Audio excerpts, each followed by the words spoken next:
Ownership में title perfect होता है, कंटिंजेंट में परफेक्ट तब होता है जब जो भी प्रिस्क्राइब्ड कंडीशन होती है वो फुलफिल हो जाती है। तो ये कुछ काइंड्स थे ओनरशिप के। अब पोजीशन में आपको रिपीट नहीं करवा सकती क्योंकि मुझे आगे के टॉपिक कंप्लीट करवाने हैं, ठीक है। पोजीशन जब रिवीजन क्लास होगी तब मैं आपको करवा दूंगी, ठीक है। Okay ma'am. ओके, अब आप सबसे पहले आ जाइए एडमिनिस्ट्रेशन ऑफ जस्टिस पर।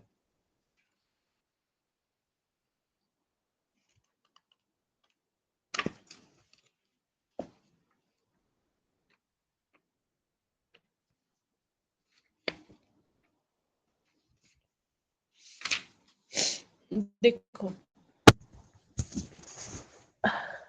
ये नया टॉपिक है ना, ये एडमिनिस्ट्रेशन ऑफ जस्टिस? हाँ जी बिल्कुल एकदम नया टॉपिक है। देखो जहां मेरी आवाज थोड़ी धीमी हो या नहीं है तो प्लीज मुझे अवेयर कर देना। देखो एडमिनिस्ट्रेशन ऑफ जस्टिस क्या है? एडमिनिस्ट्रेशन ऑफ जस्टिस मेनली क्यों किया जाता है? एडमिनिस्ट्रेशन ऑफ जस्टिस का मतलब क्या होता है? न्याय को मैनेज करना, एडमिनिस्टर करना। क्यों ये किया जाता है? ताकि जो पीस है और एक ऑर्डर है उसको मेंटेन किया जा सके स्टेट के थ्रू। अब इसकी जरूरत क्यों पड़ती है जस्टिस को एडमिनिस्टर करने की, जस्टिस के एडमिनिस्ट्रेशन की? देखो जरूरत इसलिए पड़ती है क्योंकि अगर आप किसी भी कम्युनिटी को कंट्रोल नहीं करोगे तो क्या होगा? अगर कम्युनिटी कंट्रोल नहीं रहेगी तो उनके लोगों की जो पावर है ना, वो मनमानी हो जाएगी, लोग कुछ भी करेंगे। क्योंकि आप खुद सोच के देखिए, इतने सारे लोग अगर एक साथ इकट्ठा रहेंगे और उनके ऊपर किसी भी तरीके का कोई रेगुलेशन नहीं होगा, कोई कंट्रोल नहीं होगा, तो वो क्या करेंगे? मनमाना व्यवहार करेंगे। जैसा कि प्रिमिटिव सोसाइटी में होता था। प्रिमिटिव सोसाइटी का मतलब है कि जब तक स्टेट की जो परिकल्पना थी, स्टेट का जो कॉन्सेप्ट था वो नहीं आया था, लोग जंगलों में रहते थे, सिविलाइजेशन नहीं हुआ था। तो उस समय पे क्या जस्ट एडमिनिस्ट्रेशन ऑफ जस्टिस होता था? नहीं होता था। जिसका जैसे मन करता था वो वैसे बिहेव करता था किसी भी तरीके से, चाहे वो ब्रूटिश बिहेव करे या अच्छा बिहेव करे, मतलब कोई कंट्रोल नहीं था किसी भी तरीके का। तो अगर लिबर्टी को आप अनरेस्ट्रेन या अनलिमिटेड छोड़ दोगे तो क्या होगा? जो सोसाइटी है वो मेंटेन नहीं रह पाएगी, ठीक है। सारी चीजें जो है वो आर्बिट्रेरीली एक्ट करेंगी, उनकी जो पावर्स है, इसलिए उनको एडमिनिस्टर करना बहुत जरूरी होता है। अब ये जो कॉन्सेप्ट है एडमिनिस्ट्रेशन ऑफ जस्टिस का, ये आया कहाँ से है? तो देखो जैसे जो मॉडर्न सोसाइटी का जो डेवलपमेंट है related to the administration of justice, वो स्टेजेस के थ्रू इवोल्व हुआ है। स्टेजेस के थ्रू कैसे? कि जो फर्स्ट स्टेज थी, जिस समय पे सोसाइटी जो थी प्रिमिटिव स्टेट में थी, उस समय पे क्या होता था? सेल्फ हेल्प जो थी, अपनी स्वयं की रक्षा, यही केवल एक अकेले रेमेडी होती थी अगेंस्ट द रॉन्ग पर्सन। मतलब कोई आप पे अटैक कर रहा है तो आप किसी भी तरीके से अपना बचाव करिए, इसके अलावा और कोई रेमेडी अवेलेबल नहीं थी उस समय पे। उसके बाद आती है सेकंड। सेकंड स्टेट जो है इस समय पे थोड़ा सा जो पॉलिटिकल स्टेट्स थे राइज होना शुरू हो गया था। मतलब कि उस समय पे क्या होना शुरू हो गया था कि कुछ हद तक जो क्राइम है वो रेगुलेट होना शुरू हो गया था।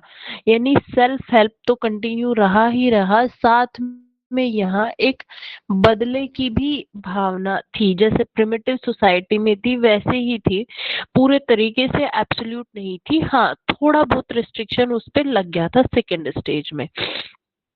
लेकिन जब थर्ड स्टेज आती है, थर्ड स्टेज पे जो स्टेट है, स्टेट ने पेनल्टी या लाइबिलिटी इम्पोज करना शुरू कर दिया ताकि सोसाइटी को रेगुलेट किया जा सके। थर्ड स्टेज ऐसे स्टेज है जहां पे की ट्रांसफॉर्मेशन होता है प्राइवेट जस्टिस से पब्लिक जस्टिस की तरफ through the agency of the state, यानी स्टेट की पावर के ग्रोथ के साथ साथ जो एक बदले की भावना थी, वेंजेंस और जो सेल्फ हेल्प थी, वो सब्स्टिट्यूट की गई किसके through? Administration of civil and criminal justice के थ्रू।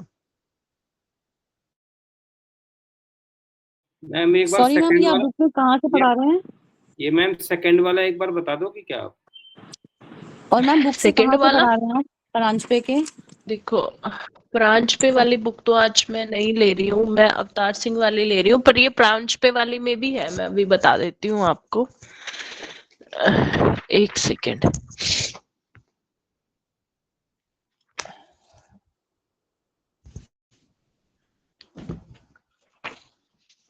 प्रांजपे में भी मैंने देखा था इस टॉपिक को। मैम ये कौन सा टॉपिक चल रहा है? ये चल रहा है administration of justice, page number 232, page number 232। नहीं मैम, अभी स्टेजेस की जो बात कर रहे थे, ये परांजपे में कहाँ से पढ़ रहे हैं हम? अरे मैं प्रांजपे से नहीं पढ़ा रही हूँ आज, ओके। इसलिए हो सकता है प्रांजपे, क्योंकि अलग अलग बुक में ना थोड़ा सा डिफाइन करने का तरीका अलग अलग है। ठीक है, हाँ है इसमें जो स्टेजेस है ना, आप ये देखो, importance of administration of justice, Paranjape में जो टॉपिक है, मतलब यहीं पे पेज नंबर 233 पे इम्पोर्टेंस ऑफ एडमिनिस्ट्रेशन जस्टिस यहाँ पे दिया हुआ है, पहली ही लाइन में है, as stated earlier, man being selfish by nature, some kind of external coercive authority is needed to keep him within limits and restrain his unfettered liberty। यहीं से वो स्टेजेस शुरू हो जाएंगी। बस स्टेजेस का मैंने नाम ले लिया है, इसमें खुल करके नहीं बोला गया है वही, सब कुछ सेम ही है। Okay ma'am. मैम 233 से पढ़ लेंगे, आगे बढ़िए आप, ये 233 वाला पढ़ लेंगे, 1 2 3 हाँ। स्टेज कर लेंगे हम लोग कवर। ठीक है जी जी, ठीक है। अब उसके बाद आती है, अच्छा एक और चीज है कि मैं आपको ना ये वाला टॉपिक बहुत ज्यादा डिटेल में नहीं कराऊंगी, क्योंकि लोग में एडमिनिस्ट्रेशन ऑफ जस्टिस नहीं आता है, अगर आता है तो आपकी theories of punishment, kinds of punishment, ये आ जाता है, ये इसी के अंदर आता है, एडमिनिस्ट्रेशन ऑफ जस्टिस के अंदर ही। ठीक है, तो ऐसा नहीं है कि परांजपे में बहुत बड़ा टॉपिक दिया हुआ है तो सारा ही जरूरी है, जो मेन पार्ट जरूरी है वो मैं आपको बता दे रही हूँ इसका। मैम इस बार इम्पोर्टेंट क्वेश्चन नहीं मिलेंगे क्या? बिल्कुल मिलेंगे, क्यों नहीं मिलेंगे? अभी तक नहीं मिले ना मैम, और एग्जाम 9 ठीक है, तारीख से हैं। मिल जाएंगे सर, आपको सेंड कर देंगे, मैं बोल दूंगी उनको। पहला पेपर जूरिस्प्रूडेंस का ही है। हाँ, पहला पेपर जूरिस्प्रूडेंस का ही है, नहीं मिलेंगे तो मैं एक बार आपको ये करा दूं टॉपिक, उसके बाद मैं खुद ही आपको बता दूंगी। ठीक है, advantages of administration of justice, क्या एडवांटेजेस है एडमिनिस्ट्रेशन ऑफ जस्टिस की? कि एक तो एडमिनिस्ट्रेशन ऑफ जस्टिस की वजह से क्या आती है? यूनिफॉर्मिटी आती है ना, क्योंकि ये यूनिफॉर्मली एप्लीकेबल होता है सब जगह।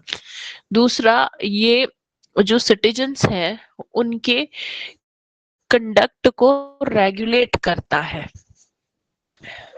जजेस को हेल्प करता है लॉ को यूनिफॉर्मली एप्लीकेबल करने में।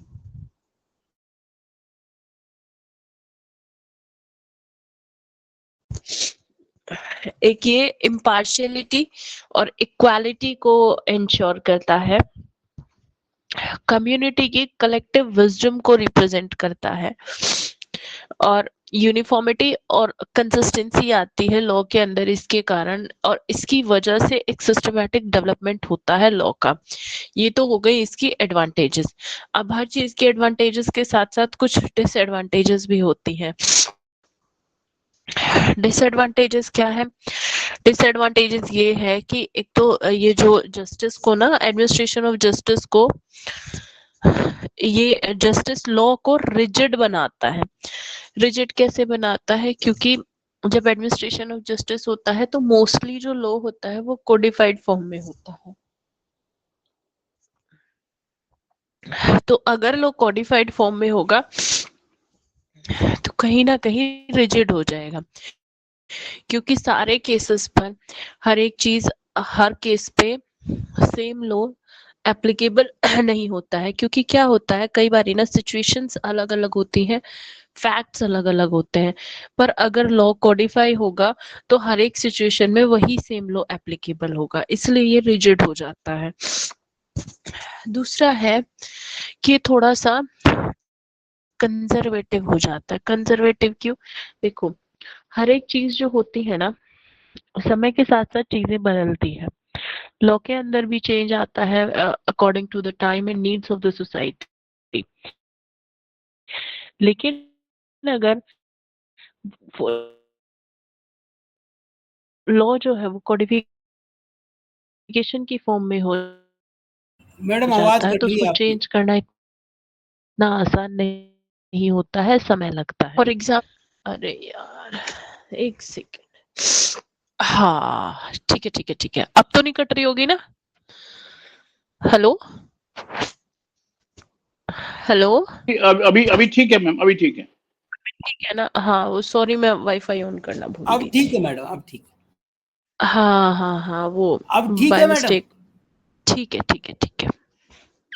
अच्छा, हाँ, तो चीजें जो होती है ना कंजर्वेटिव हो जाती है, ठीक है। फिर आता है, हाँ मैं एग्जांपल बता रही थी कंजर्वेटिव का कि कंजर्वेटिव कैसे होता है। देखो, जैसे आईपीसी थी, इंडियन पीनल कोड, ये क्या था, आईपीसी कोडिफाइड फॉर्म में थी तो 1860 में बनी थी, ठीक है। अब इसको चेंज होने में कितना समय लग गया? 1860 की आईपीसी को 2023 में रिप्लेस किया गया। कितना लंबा समय लगा उसको चेंज होने में। हालांकि कुछ कुछ चेंजेस बीच बीच में अमेंडमेंट होते रहे, बट फिर भी वो उतने अप्रोप्रिएट नहीं थे जितने की होने चाहिए according to the society at present time, है ना। तो इसलिए वो कंजर्वेटिव हो जाता है, उसको चेंज करना इतना आसान नहीं होता है, ज्यादा फॉर्मल हो जाता है, कॉम्प्लेक्स हो जाता है, ठीक है। तो ये इसकी कुछ डिसएडवांटेजेस थी।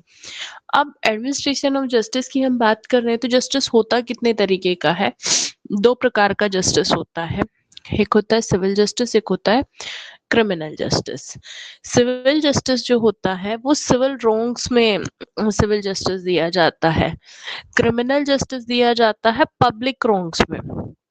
क्योंकि सिविल जस्टिस में रॉन्ग्स कैसे होते हैं? सिविल होते हैं, जो कि किसी इंडिविजुअल के अगेंस्ट होते हैं, जबकि जो क्राइम होता है वो स्टेट के अगेंस्ट होता है, यानी कि पब्लिक रॉन्ग्स होते हैं।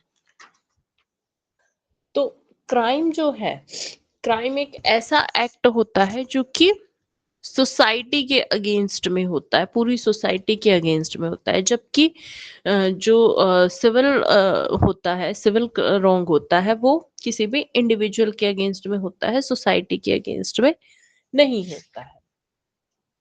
इसलिए दोनों के पनिशमेंट भी अलग अलग है। सिविल अगर सिविल रॉन्ग हुआ है तो उसके लिए जो पनिशमेंट होगी वो मोस्टली या तो स्पेसिफिक परफॉर्मेंस होता है या तो फिर कॉम्पनसेशन की फॉर्म में पनिशमेंट दिया जाता है। लेकिन अगर क्राइम किया गया है तो क्राइम के लिए जो पनिशमेंट होती है वो किस फॉर्म में होगी? इम्प्रिजमेंट दिया जाएगा या फाइन दिया जाएगा या फिर दोनों होंगे, ठीक है। ये क्रिमिनल जस्टिस का फॉर्म होता है पनिशमेंट का। अब क्रिमिनल जस्टिस का जो पनिशमेंट है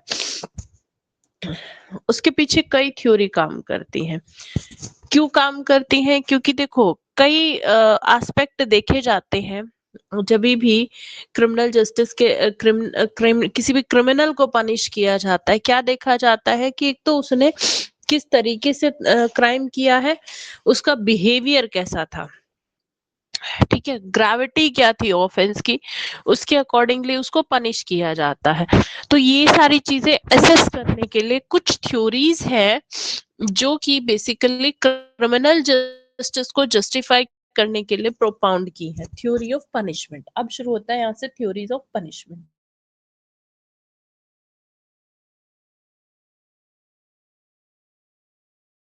सबसे पहली थ्योरी यहाँ पे है deterrent theory. Deterrent theory, deterrent theory क्या होती है? देखो, डेटरेंट थ्योरी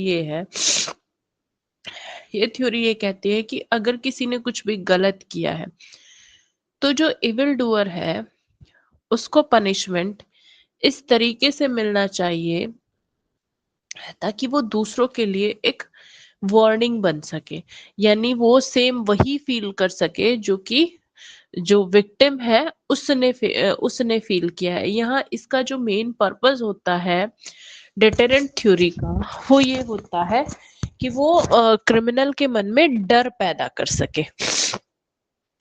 डर के बेस्ड पे ये थ्योरी होती है, वार्निंग थ्योरी होती है कि दूसरों के लिए भी ये एक तरीके से वार्न किया जा सके किसी दूसरे को।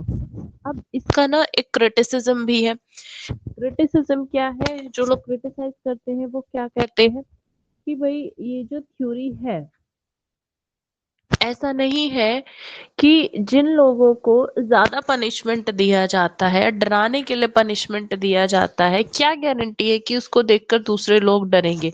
ऐसा हमेशा नहीं होता है कि दूसरे लोग डरे, है ना। इसके कई बारी उल्टे इफेक्ट भी आ जाते हैं, है ना।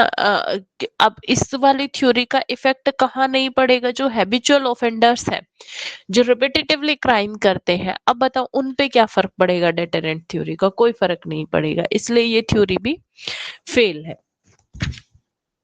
नेक्स्ट थ्योरी आती है यहाँ पे प्रिवेंटिव थ्योरी।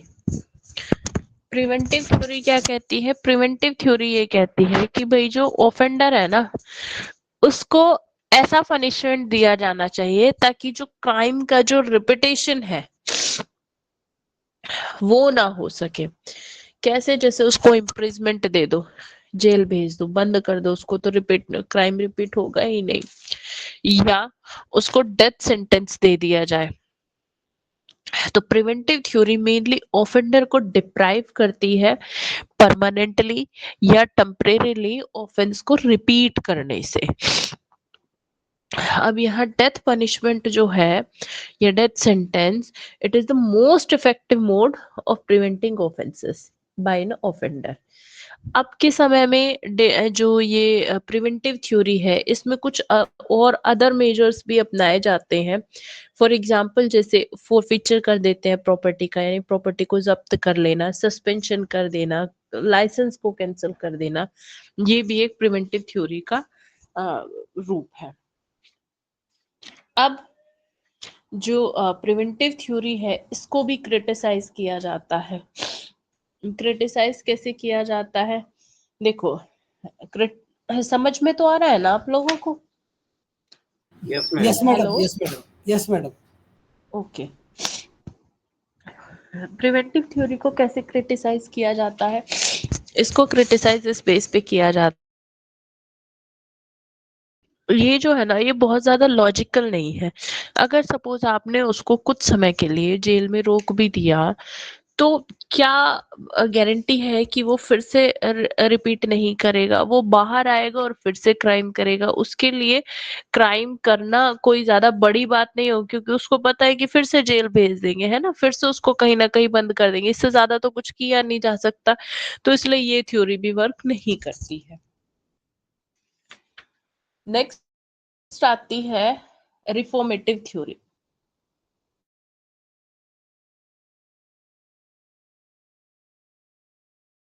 रिफॉर्मेटिव थ्योरी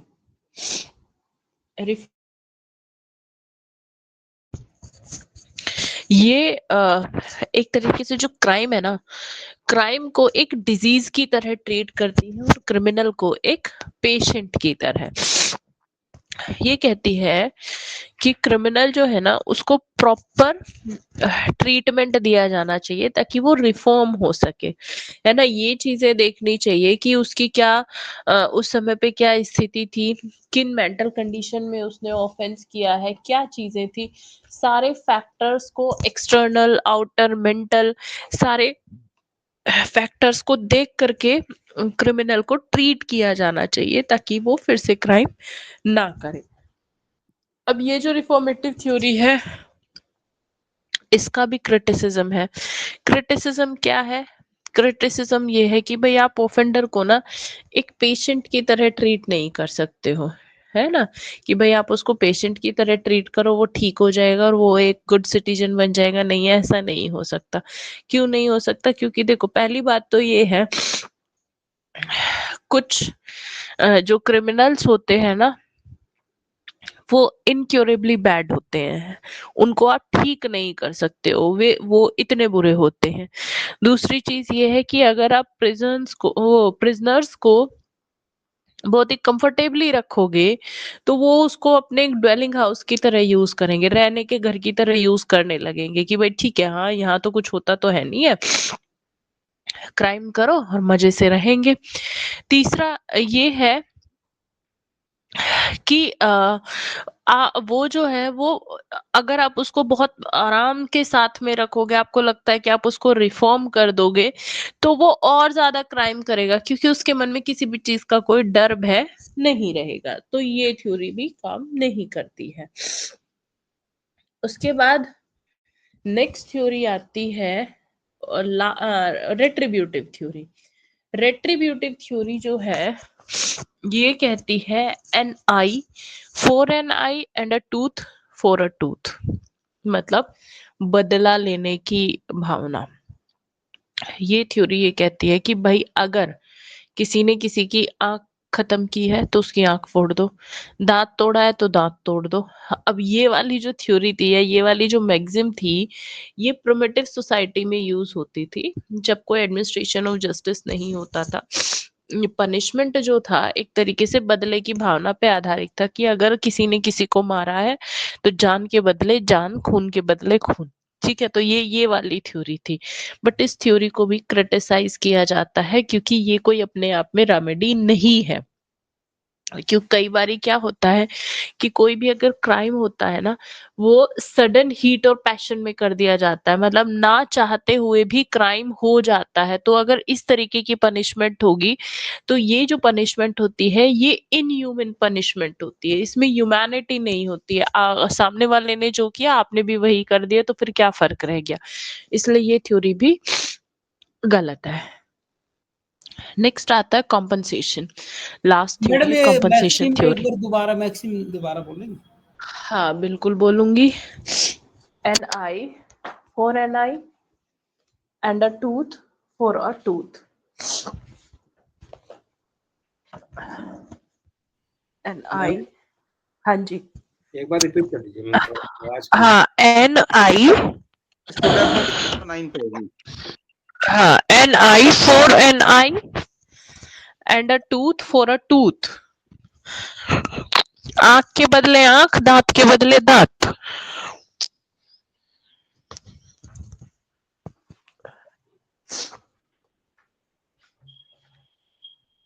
आगे समझ में?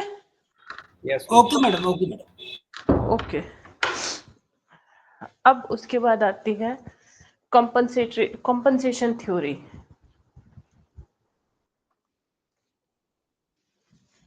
कंपनसेशन थ्योरी, कंपनसेशन थ्योरी का मेन ऑब्जेक्ट क्या है? इसमें पनिशमेंट जो है ना, केवल कंपनसेशन की फॉर्म में होता है। मतलब यहाँ पे विक्टिम को क्राइम के लिए कंपनसेट कर दिया जाता है, कॉम्पनसेशन दे दिया जाता है। चाहे कॉम्पनसेशन किसी भी फॉर्म में हो सकता है, मॉनेटरी नहीं, अदर फॉर्म में भी हो सकता है, कोई सर्विस हो सकती है, मॉनेटरी हो सकता है, किसी भी फॉर्म में विक्टिम को दे दिया जाता है। अब इसमें भी क्रिटिसिज्म है, कॉम्पनसेशन में भी क्रिटिसिज्म क्या है कॉम्पनसेटरी थ्योरी का, कि भाई आप जो है क्राइम करो और सामने वाले को कॉम्पनसेशन दे दो। ठीक है, तो आपको तो कोई पनिशमेंट मिला ही नहीं। कॉम्पनसेशन जो है वो किसी भी तरीके का कोई पनिशमेंट नहीं होता है, तो इसलिए इसको क्रिटिसाइज किया जाता है। फिर आता है काइंड्स ऑफ पनिशमेंट। पनिशमेंट होता कितने तरीके का है? देखो, क्राइम की नेचर और ग्रेविटी के अकॉर्डिंगली पनिशमेंट दिया जाता है। ऐसा नहीं होता कि हर एक क्राइम के लिए जो पनिशमेंट है वो एक ही तरीके का होगा, नहीं। जैसा क्राइम किया है, जो उसकी ग्रेविटी है ना, जो उसकी घनिष्ठता है उसी के हिसाब से आपको पनिशमेंट दिया जाएगा। तो पनिशमेंट होते कितने तरीके की है? तो सबसे पहला आता है कैपिटल पनिशमेंट।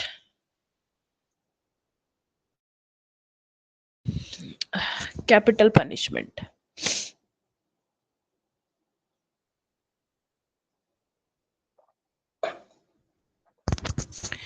कैपिटल पनिशमेंट जो है वो डेंजरस ऑफेंडर्स को दी जाती है, या जो मर्डरर्स होते हैं उनको दी जाती है, और ये बहुत ही इफेक्टिव पनिशमेंट होती है। ये जो पनिशमेंट है ये deterrent as well as preventive effect रखती है। मतलब डेटरेंट भी है, डरा भी देती है ये, और प्रिवेंट भी कर देती है फर्दर क्राइम कमिट करने से। सीरियस नेचर के जो ऑफेंसेस होते हैं उनमें कैपिटल पनिशमेंट दी जाती है।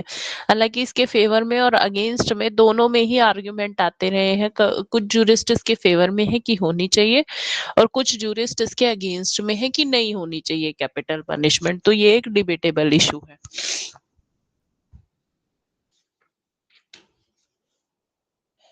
नेक्स्ट है, इंडिया के अंदर कैपिटल पनिशमेंट दी जाती है। इसमें एक केस था Bachan Singh versus State of Punjab, AIR 1980। Bachan Singh versus State of Punjab,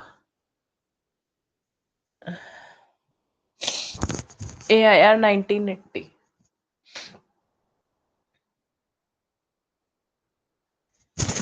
इसमें कहा गया कि जो डेथ पनिशमेंट है it should be given in rarest to rare cases. मतलब रेयरेस्ट टू रेयर केसेस में पनिशमेंट, कैपिटल पनिशमेंट दी जानी चाहिए।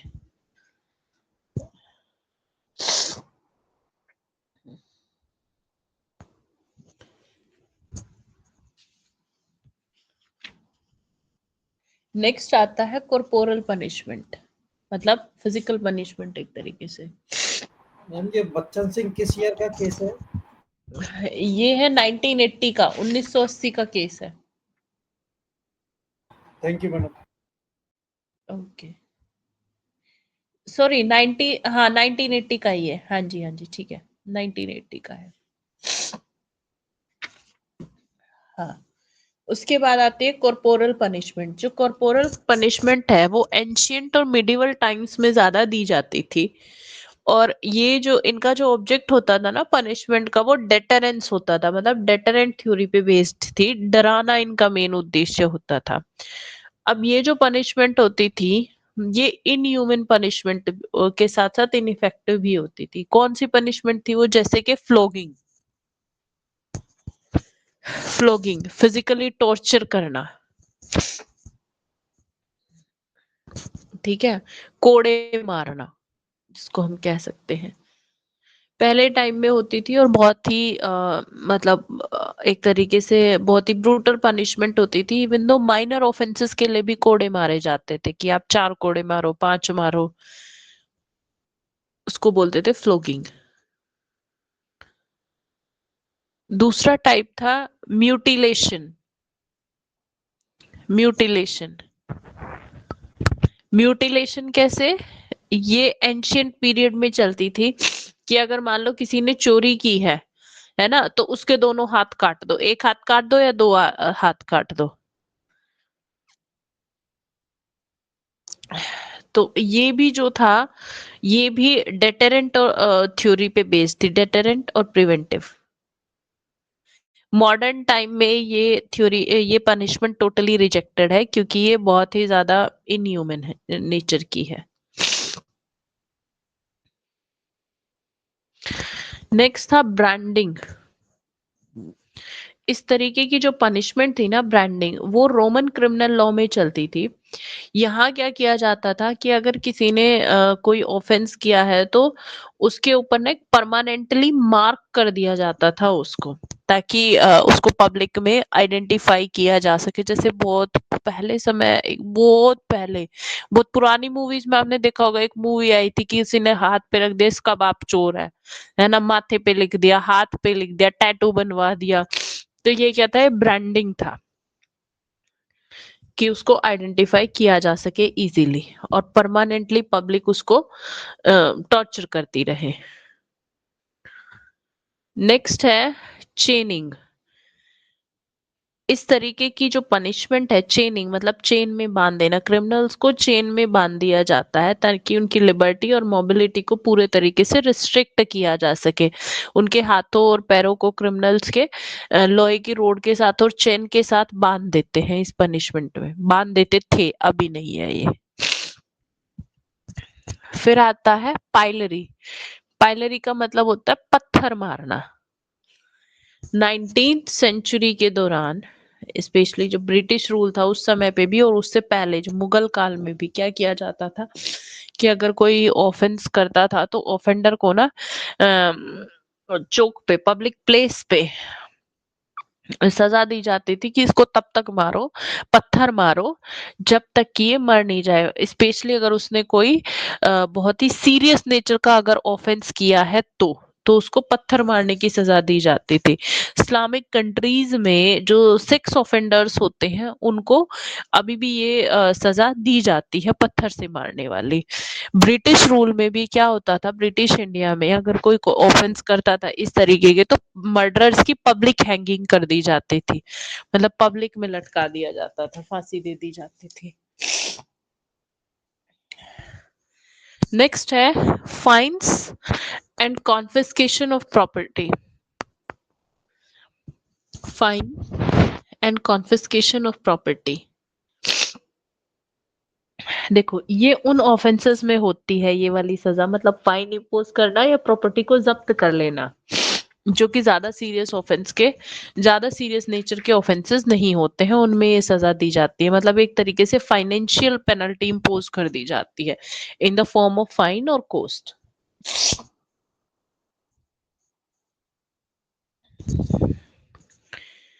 नेक्स्ट है डिपोर्टेशन। डिपोर्टेशन डिपोर्टेशन का मतलब क्या होता है कि इस तरीके के जो पनिशमेंट होते हैं, डिपोर्टेशन, क्रिमिनल्स को बहुत दूर भेज दिया जाता था है। जैसे कि काला पानी, ब्रिटिश इंडिया में डिपोर्टेशन को जो था बहुत ही कॉमनली प्रैक्टिस किया जाता था और इसको काला पानी बोला जाता था। तो जो ऑफेंडर्स होते थे उनको अंडमान और निकोबार आइलैंड में दूर भेज दिया जाता था ताकि वो वापस ना आ सके।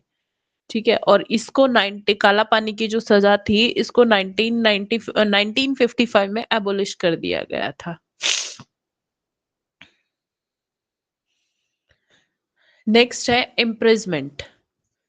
इम्प्रिजमेंट जो है ये सबसे कॉमन और सिंपल फॉर्म ऑफ पनिशमेंट होता है ऑल अराउंड द वर्ल्ड। सब जगह इम्प्रिजमेंट दिया जाता है। अब इस तरीके का जो पनिशमेंट होता है इसमें 3 ऑब्जेक्ट फुलफिल हो जाते हैं इम्प्रिजमेंट में। एक भी होता है, मतलब लोग डर भी जाते हैं, जेल जाने से डरते हैं। प्रिवेंटिव भी है, अगर आपने ऑफेंडर को जेल के अंदर डाल दिया तो कोई चांस नहीं है कि वो दोबारा क्राइम करेगा जब तक कि वो जेल के अंदर है। तीसरा रिफॉर्मिंग कैरेक्टर की भी होती है, जेल रह के उसको अकल भी आ जाएगी कि ऐसा नहीं करना चाहिए, रिफॉर्म हो सकता है। अब इस इम्प्रिजमेंट के भी कई प्रकार हैं, जैसे कि रिगोरस इम्प्रिजमेंट जहां उनसे काम कराया जाता है, सिंपल इम्प्रिजमेंट जहां काम नहीं कराया जाता है, सोलिटरी कन्फाइनमेंट जहां बिल्कुल एकांतवास दे दिया जाता है, मतलब उनके साथ कोई नहीं होता है रहने के लिए और उनको समय मिल जाता है आत्मचिंतन करने का। तो इस तरीके से ये भी कई तरीके के होते हैं। मैम रिग्रेस और सॉलिटरी, तीसरा क्या कौन सा बोला आपने?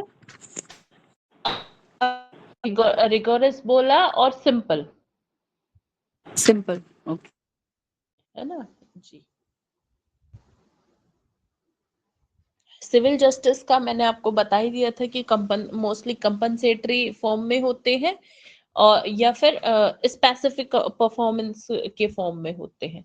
जहां स्पेसिफिक परफॉर्मेंस नहीं कराया जा सकता किसी भी राइट का, वहां कॉम्पनसेशन इम्पोज कर दिया जाता है। ये सिविल जस्टिस के लिए होता है। मेरी साइड से आपके जो ये टॉपिक है ये कंप्लीट हो जाता है। Of justice and theories of punishment. ठीक है, कुछ ऐसा है जो नहीं समझ में आया हो तो पूछो। मैम इसमें जैसे बीएनएस में वो जो पुराने हाँ जी, आईपीसी में दे रखे थे टाइप ऑफ इम्प्रिजनमेंट, उसमें 5 टाइप हाँ के हाँ रखे थे। अभी हाँ बीएनएस में जी, कम्युनिटी सर्विस वाला इम्प्रिजनमेंट, वो कम्युनिटी सर्विस हाँ वो वाला। ऐड, जी जी जी, बिल्कुल बिल्कुल, वो ऐड कर दिया गया है कम्युनिटी सर्विस वाला। तो वो भी इसमें जैसे लिख सकते हैं ना, इसमें जो हाँ टाइप जी, ऑफ। बिल्कुल बिल्कुल बिल्कुल लिख सकते हो, बिल्कुल लिख सकते हो, बट उसमें आप बीएनएस का रेफरेंस दे के लिखोगे, ठीक है। है ना। और ये जो कम्युनिटी सर्विस वाला है ना, ये आपका आ जाएगा रिफॉर्मेटिव थ्योरी में, चाहे तो आप नोट कर लो, ठीक है। मैम मैम इसमें 20 नंबर का क्वेश्चन आएगा दोनों मिला के? दोनों मिला के 20 का आ सकता है, और अगर अलग अलग अलग अलग तो खैर क्या ही आएगा, अगर अलग आता है तो थ्योरीज ऑफ पनिशमेंट आएगी 10 मार्क्स में। ओके ठीक है, थैंक यू। ठीक है, अब आप ना इम्पोर्टेंट क्वेश्चन लिख लो पहले। मैं आपको बता देती हूँ, वैसे तो इसमें सारा कुछ ही इम्पोर्टेंट है, पर टॉपिक बता देती हूँ, क्वेश्चन तो खैर क्या बताऊंगी, टॉपिक ही बता देती हूँ मैं आपको। एक तो सोर्सेज ऑफ लॉ,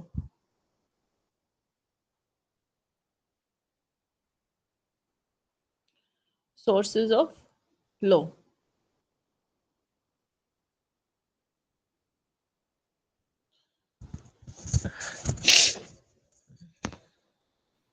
ये मैम लॉन्ग में आएगा शॉर्ट में? सोर्सेज ऑफ लॉ में 3 तरीके के सोर्सेज आते हैं। ये लॉन्ग कस्टम, क्वेश्चन, ये लॉन्ग क्वेश्चन में आएगा अब शॉर्ट? पहले, अरे ओके पहले मेरी आप बात खत्म तो होने दो, मैं क्या बोल रही हूँ, ठीक है। मैं बोल रही हूँ 3 तरीके के सोर्सेज ऑफ लॉ में आते हैं, कस्टम, प्रेसिडेंट और लेजिस्लेशन। कस्टम जो है ये आपका शॉर्ट में आता है 10 मार्क्स में, प्रेसिडेंट और लेजिस्लेशन 20 में आता है। या अगर मान लो प्रेसिडेंट 20 में नहीं आया, तो जो इसका मैं बीच में आपको बताया था ना, प्रेसिडेंट में भी, प्रेसिडेंट और लेजिस्लेशन अगर नहीं आते तो बीच बीच में से जी, ओबिटर डक्टा वगैरह। हाँ, जैसे ओबिटर डिक्टा हो गया, बिल्कुल। ये तो बता चुके हो मैम, ये तो बता चुके हो आप हमें, 10 10 20 और 4 4 ऐसे बता चुके हो आप। हाँ बता चुकी हूँ ना, अभी किसी ने पूछा था कि इंपॉर्टेंट क्वेश्चन नहीं मिले, उनके लिए मैं बता दे रही हूँ। फिर दूसरा क्वेश्चन इंपॉर्टेंट है लीगल पर्सन। लीगल पर्सन, यहाँ से थ्योरीज ऑफ लीगल पर्सनालिटी पूछी जाती है, 20 में भी आ सकता है, 10 में भी आ सकता है, और 5 नंबर में भी आ सकता है, 4 में, सॉरी 5 में नहीं 4 में। मैम एक चीज पूछनी थी, लीगल पर्सन आप कवर करोगे? मैंने क्लास तो कोई छोड़ी नहीं है वैसे। लीगल पर्सन आप मैं करवा चुकी हूँ, आप किसी से भी पूछ लो, मैंने आपको अच्छा राइट्स एंड ड्यूटीज से पहले लीगल पर्सन ही कराया था सर। अच्छा, मेरा मिस हो गया होगा, चलो मैं खुद पढ़ लूंगा। राइट आपका एंड मिस ड्यूटीज तो हो पढ़ गया। लिया मैंने जी, राइट एंड हाँ ड्यूटी तो हाँ कराया था हाँ, आपने। हाँ जी हाँ जी, मैंने ये भी कराया था, राइट एंड ड्यूटीज से जो पहली क्लास थी ना, वो लीगल पर्सन की ही थी। अच्छा, उसके बाद आता है राइट्स एंड ड्यूटीज, बहुत इंपॉर्टेंट है ये। Possession and ownership, possession and ownership, ये भी दोनों इंपॉर्टेंट है।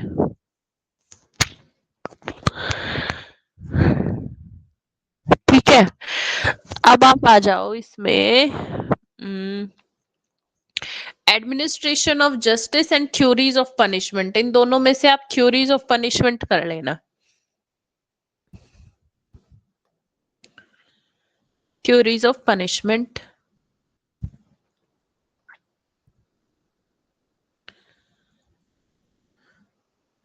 लाइबिलिटी में से आप जो है नेग्लिजेंस कर लेना, और पीनल लाइबिलिटी कर, एक्चुअली लाइबिलिटी ना शॉर्ट फॉर्म में सारी देख लेना, एक एक दो दो पैराग्राफ की है।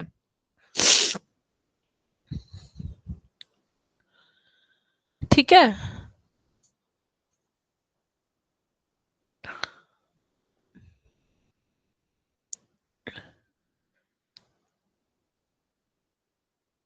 ठीक है जी।